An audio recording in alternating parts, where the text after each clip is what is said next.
आज से नियम लो कि मैं अपने मन को मन नहीं अपना मानूंगा, बुद्धि को बुद्धि नहीं मानूंगा, वृत्तियों को वृत्तियां नहीं मानूंगा।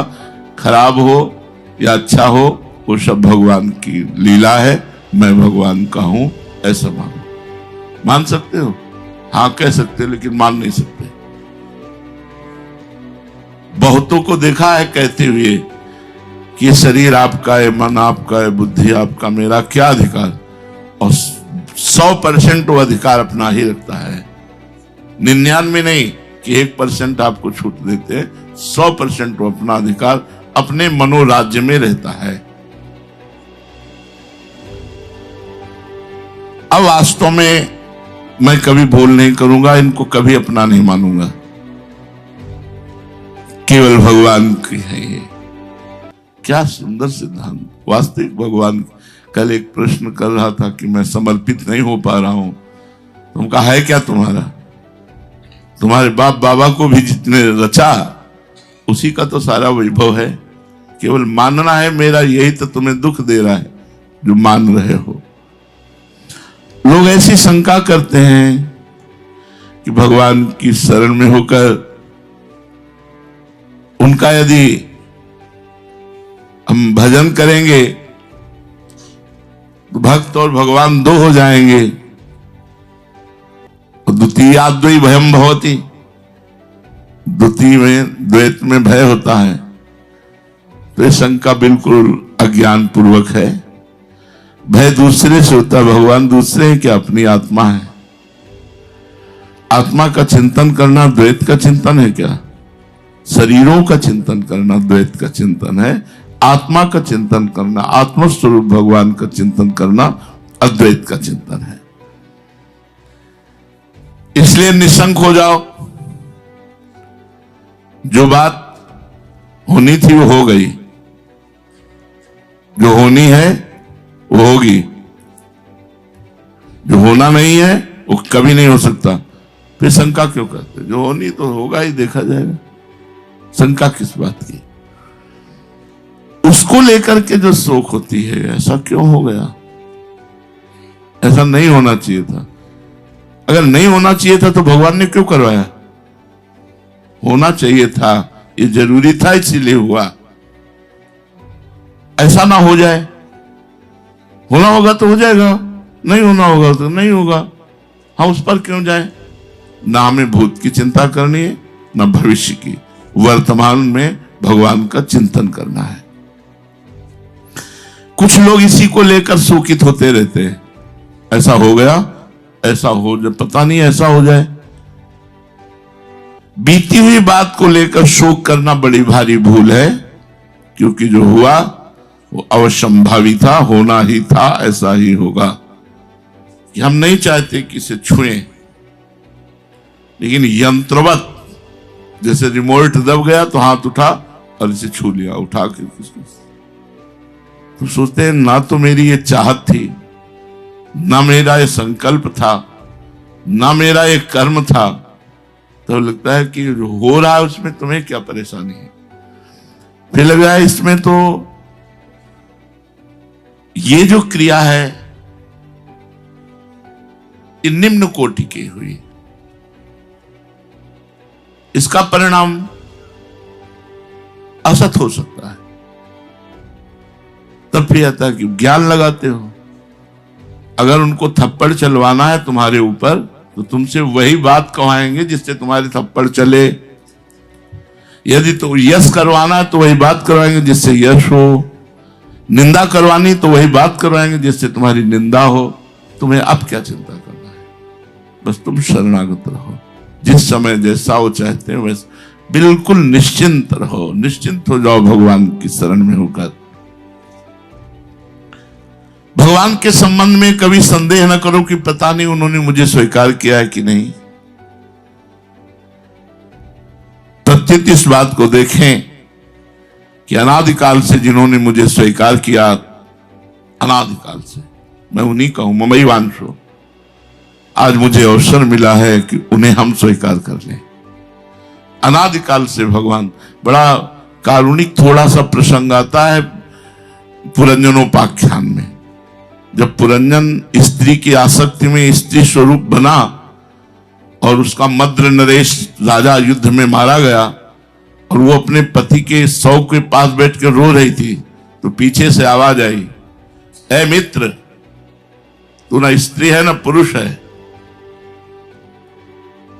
वो आवाज सुनकर, तुम किसके लिए रो रहे हो?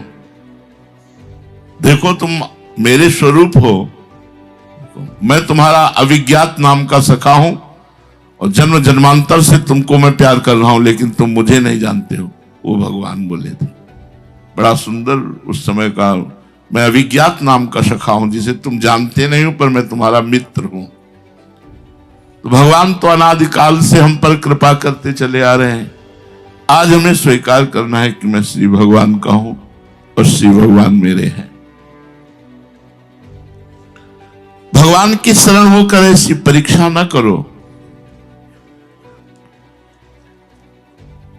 कि भगवान की शरण में हो गया हूं तो मेरे में ऐसे लक्षण घटने चाहिए। ये भी नहीं, एक भी लक्षण शरणागति का नहीं है तो भी मैं शरण में हूं। एक भी लक्षण शरणागति का नहीं है तो भी मैं शरण में हूं। ऐसा कभी मत परीक्षण करो, परीक्षा मत करो कि मेरे में लक्षण घटने चाहिए जो मैं भगवान की शरण में हूं। ऐसे ऐसे लक्षण मेरे में नहीं है तो मैं भगवान की शरण कहां हूं?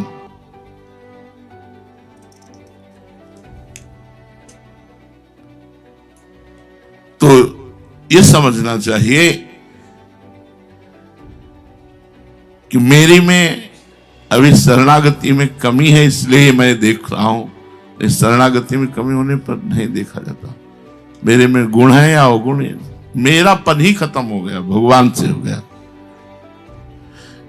जब अपने में कमी दिखे तो आश्चर्य होना चाहिए कि यार मैं कमी देख क्यों रहा हूं,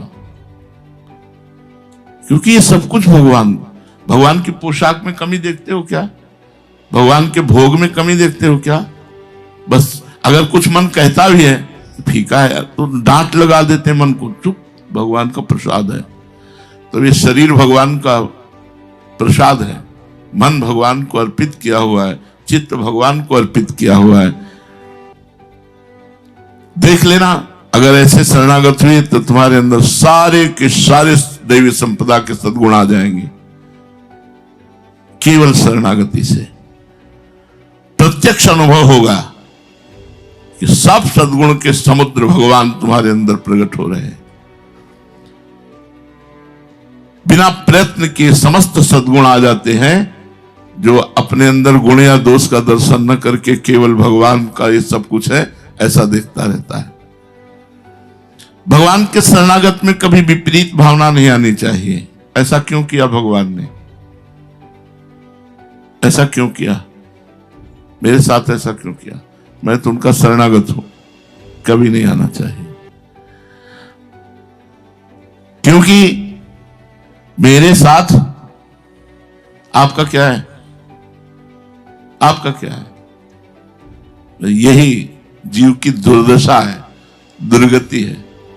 वो अपनापन नहीं छोड़ पाता है, शरीर से, सही संबंधियों से, भोग राग। सुख नहीं, सुख समुद्र मिलेगा, आनंद नहीं, आनंद समुद्र मिलेगा। बस रास्ते पे चलते रहो, धैर्य पूर्वक चलते रहो। अद्वैष्टा सर्वभूतानाम, समस्त भूतों में हमें दोष नहीं देखना, फिर अपने इष्ट गुरु में दोष देखने। बहुत प्रपंच है, बहुत प्रपंच है। जब तक सही मार्ग में नहीं चलोगे तो ठीक है, अभी आप उद्दंडता कर लो। जब कर्मों का परिणाम आता है तब जीव किसी काम का नहीं रह जाता है। ये वो दुनिया का जब कर्म घेर लेता है ना तो फिर पता चलता है। अभी स्वस्थ हो तो प्रपंच सुहाई दे रहा है, और जब अभी कर्मों का परिणाम आएगा, घेर लेगा तुम्हें, तब फिर तुम क्या कर पाओगे? विपरीत भावना, इसका मतलब है आप अभी निर्भर नहीं हुए, निर्भर नहीं हुए। कुछ भी ऐसा क्या करूं जिससे आप हमको भी उसी तरह प्यार करें जैसे हम प्यार करते हैं, क्या विशेषता है? तो कहते हैं सुना है कि उन्होंने 2 चबूतरे निर्माण के लिए बोले कि एक आप बनाओ एक आप बनाओ, शाम का दोनों गिरा दो, दूसरे दिन सुबह का फिर बनाओ, फिर कहा मेरे अनुकूल नहीं इनको गिरा दो, फिर तीसरे दिन का फिर बनाओ, फिर कहा मेरे अनुकूल नहीं गिरा। पुत्र ने निवेदन किया कि प्रभु आपको कैसा चाहिए, रोज गिरवा देते हो, मेहनत करके सुबह से शाम तक बनाता हूं, आप गिरवा दे, कैसा चाहिए? शिष्य से पूछा, तुम बोलो। बोले प्रभु मैं तो जीवन भर बनाता रहूंगा और आप कहोगे तो बिगाड़ता रहूंगा, मुझे इससे कोई मतलब नहीं है। क्या ये प्रीता है, ये प्रीता है। अपने सुख के लिए इष्ट और गुरु का प्रयोग करना, अपने सुख के लिए इष्ट गुरु, तो देह सुख की बात होगी, परमात्मा सुख की थोड़ी होगी। और गुरु क्या देना चाहते हैं? परमानंद। चेष्टा कुछ भी हो, घुमा के तुमको वहीं पहुंचा देंगे जहां श्री जी विराजमान है। क्योंकि जैसे आप कीचड़ में खड़े हो, अब आपको निकालना है तो हमें कीचड़ में घुसना ही होगा। आप ये न समझिए कि कीचड़ पसंद है इसलिए कीचड़ में आ रहे हैं, नहीं, तुम कीचड़ में फंसे हो इसलिए कीचड़ में आके तुम्हें निकाल रहे हैं। तुम्हें लग रहा है कि इनको कीचड़ पसंद है इसलिए कीचड़ में आ रहे हैं, नहीं नहीं, पसंद नहीं, पसंद तुम हो, तुम उनके हो और कीचड़ में खड़े हो इसलिए वो कीचड़ में। जैसे गिरे हुए पुरुष को आप खड़े खड़े नहीं उठा सकते, आपको झुकना होगा, आपको गिरना होगा। तो गिरने वाला सोचे कि ये भी तो गिर रहा है, भूल कर रहे हो, वो गिर नहीं रहा, तुम गिरे को उठा रहा है। बस यही भूलें जीव को भगवान से, गुरु से दूर कर देते हैं। तो विपरीत भावना इसका त्याग करके भगवान की शरण में हो जाए तो जीव निहाल। श्री राधा वल्लभ लाल की जय।